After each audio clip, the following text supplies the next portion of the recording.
Hello, everyone. I'd like to make another sermon video today. I'm going to be in Matthew 7, 1 through 5. And I'm still in the series on the verses series. And today it's going to be building up versus tearing down. In Matthew 7, 1 through 5 says, "Judge not that you should be not judged. For with what judgment you judge, you shall be judged. And with what measure you mete, it shall be measured to you again. And why beholdeth the mote that is in thy brother's eye, but considerest not the beam that is in thine own eye? Or how wilt thou say to thy brother, Let me pull out the mote out of thine eye, and behold, a beam is in thine own eye? Thou hypocrite, first cast out the beam of thine own eye, and then shalt thou see clearly to cast out the mote out of thy brother's eye." I wrote a book. Maybe like, approve, or don't like, approve, or disapprove. But I wrote this book. It's Building Takes Skill, Tearing Down None. And you can buy it on Amazon Kindle. And it's got a whole lot of what I'm talking about today. But I heard a man talking in, made a speech. As a matter of fact, his name was Lance Miller. He was the 2005 Toastmasters champion, world champion, and he made one on validating. And he said that he was a salesman. I think he's from the Midwest, but he moved to Los Angeles, and he went in and asked. He was in a parking garage, so he went in the office and he asked his lady, said, "Do you validate?" And she says, "Yes, I do. As a matter of fact, I do." She said, "You have a lovely smile." And of course, that's not what he was meaning, but he got a lot out of that. And he learned that you can get more with validating than you can criticizing. They validate those parking tickets. They cha-ching, cha-ching. And so he said he had plenty of ink, and he just went around all day validating. It's a novel concept because most people think that you got to criticize to get anything. But building takes skill. Tearing down don't take any skill, in my estimation. Like Brother David Jones, he used to tell a story, and I use a lot of Brother David's examples, so they're good in my opinion. He said he saw a man that was tearing down a building with a wrecking ball, and said this little boy was watching this man, and he caught the man's attention on the crane with the wrecking ball or whatever it is, and he said, "You watching, son?" He said, "Yeah." I said, "Is that hard?" And the man said, "Oh no, son, it's not hard." He said, "I'm going to tear down in a few minutes what took other men a long time to build." And that's the way it is. You can tear down in just a few minutes what's took men a long time to build. I prefer building up. There's too many people out there tearing down. Love is the way. He said, speaking the truth in love. If you speak or preach or whatever, and you don't put some love in it, you don't do any good.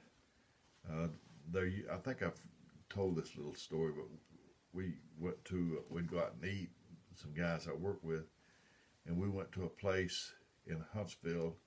It's not there any longer. It was on the corner of Bob Wallace and Triana Boulevard, somewhere right in there. And it was called the Soul Burger, and it was good. I'm telling you, they really had some good hamburgers. And the first time you go in there, they'd ask you the question, "Have you ever been to Soul Burger?" I said, "No," the first time. And she turned to the cook, she said, "Put a little love on it." So whatever you say, put a little love on it, and it tastes better. And because people are tasting your words, they're they're uh, they're tasting your words when you speak them. Love, love is so powerful. Uh, Love can run around the block 6 times while criticism is still trying to get its shoes on. I'm telling you, it's you ought to just try it. Um, and if you are going to make a point or criticize or whatever, tell. I always try to tell people what they did good first. I would the men I had 13 men, and uh, would the men I supervised, if I was going to mention something that they wasn't doing too good, I'd mention first something that they did good. Maybe they was really good on the route, but there's a little late or a lot of late sometimes. And I'd say, man, you do such a good job on your route. If you could just do getting here like you do your route, uh, it would be so great. And so that's what I believe. That's what I've used. Uh, a successful person is one who can lay a firm foundation with the bricks that others throw at him.